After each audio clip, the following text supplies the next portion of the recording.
अस्सलाम वालेकुम। आज हम स्टार्ट करने लगे हैं शॉक। ठीक है, ये जो आपका जनरल सर्जरी का चैप्टर नंबर 17 है, हेमरेज एंड शॉक। हेमरेज हमने पिछली वीडियो में कवर कर लिया, अब हम करेंगे शॉक। ठीक है, what is shock? Tissue oxygen delivery fails to meet metabolic requirement of cell, the condition is termed as shock. ठीक है, कि अक्सर हेमरेज और शॉक को कंफ्यूज किया जाता है कि ठीक है हेमरेज हो रहा है, ब्लीडिंग हो रही है बंदे की, तो एकदम से वो शॉक में नहीं जाएगा। शॉक हम उसको तब कहेंगे जब टिश्यू लेवल पे, सेलुलर लेवल पर इस्कीमिया शुरू हो जाएगा और सेल को ऑक्सीजन नहीं मिलेगी for its normal proper functioning, तो उसको हम शॉक कहेंगे। ठीक है, इसलिए शॉक की डेफिनेशन में हमेशा ये कहा जाता है कि when tissue oxygen delivery fails to meet the normal requirement of cell. ठीक है, अच्छा पैथोफिजियोलॉजी के ऊपर आ जाते हैं।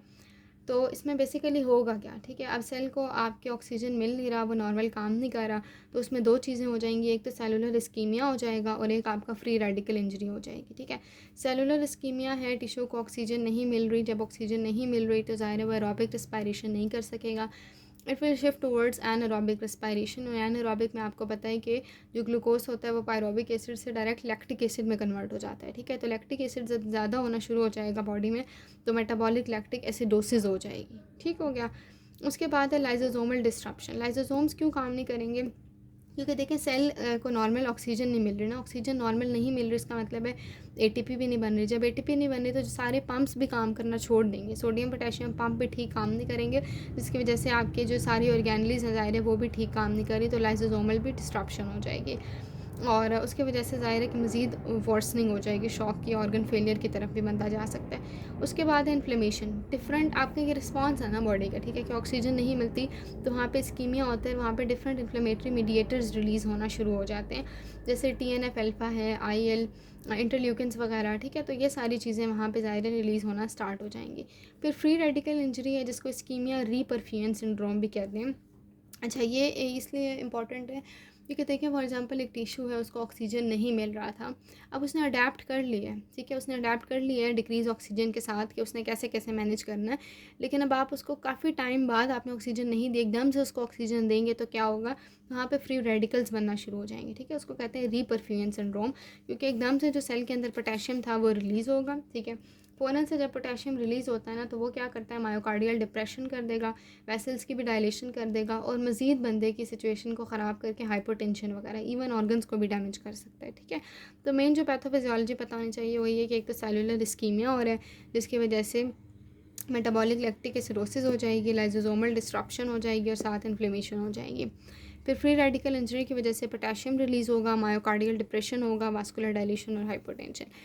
क्लिनिकल इफ़ेक्ट्स क्या होते हैं शॉक के? ठीक है, कि शॉक में बेसिकली हर ऑर्गन के साथ क्या क्या हो रहा होता है, हर ऑर्गन ही अफेक्ट हो रहा है। ठीक है, और हर ऑर्गन का मैं आपको इंपॉर्टेंट बातें बताऊंगी उसमें क्या क्या हो रहा है। नर्वस सिस्टम भी आपका अफेक्ट हो रहा है, आपके रीनल सिस्टम, रिस्पायरेटरी, CVS और GIT। ठीक है, अब नर्वस सिस्टम में क्या हो रहा है, देखिए ब्रेन को प्रॉपर ऑक्सीजन नहीं मिली, ऑल तो ये है हमारे बॉडी का मैकेनिज़्म के शॉक की सिचुएशन में कुछ ऑर्गन्स को, जैसे ब्रेन है, हार्ट है, उनको ज़ाहिर ऑक्सीजन ज़्यादा जाती है, बाकियों को कम जाती है, लेकिन इवन देन अब है ही शॉक की सिचुएशन तो पहले की निस्बत तो कम ही जा रही होगी ना ब्रेन को, तो उसमें क्या होगा कि कन्फ्यूजन होना शुरू हो जाएगी। ठीक है, रेस्टलेसनेस, स्ट्यूपर, कोमा की तरफ भी बंदा जा सकता है। रीनल परफ्यूजन कम हो गया ना, ठीक है, किडनी को ऑक्सीजन नहीं मिल रही, रीनल आर्टरी परफ्यूजन कम हो गया, जिसकी वजह से आपका ज़ाहिर है रेनिन एंजियोटेंसिन एक कंपनसेटरी मैकेनिज़्म होता है दोबारा से उसको इंक्रीज़ करने के लिए। ठीक है, तो क्या होता है कि वो एक्टिवेट हो जाएगा, लेकिन इवन देन ज़ाहिर है उसकी भी एक्टिवेशन कुछ ख़ास जो है वो सोल्यूशन नहीं लेके आएगी। इसके अलावा ओलिगो यूरिया या एन यूरिया भी हो सकता है, जब फ्लूइड है ही नहीं बंदे का तो ज़ाहिर यूरिनरी आउटपुट या तो कम होगा या बिल्कुल ही ज़ीरो हो जाएगा, तो एक्यूट किडनी इंजरी की तरफ बंदा चला जाएगा। ठीक है, उसके जितने भी क्रिएटिनिन है, पोटेशियम है, वो चीज़ें जो है हाइड्रोजन आयंस हैं वो सारे ब्लड में ज़्यादा होना शुरू हो जाएंगे और एसिडोसिस की तरफ चला जाएगा।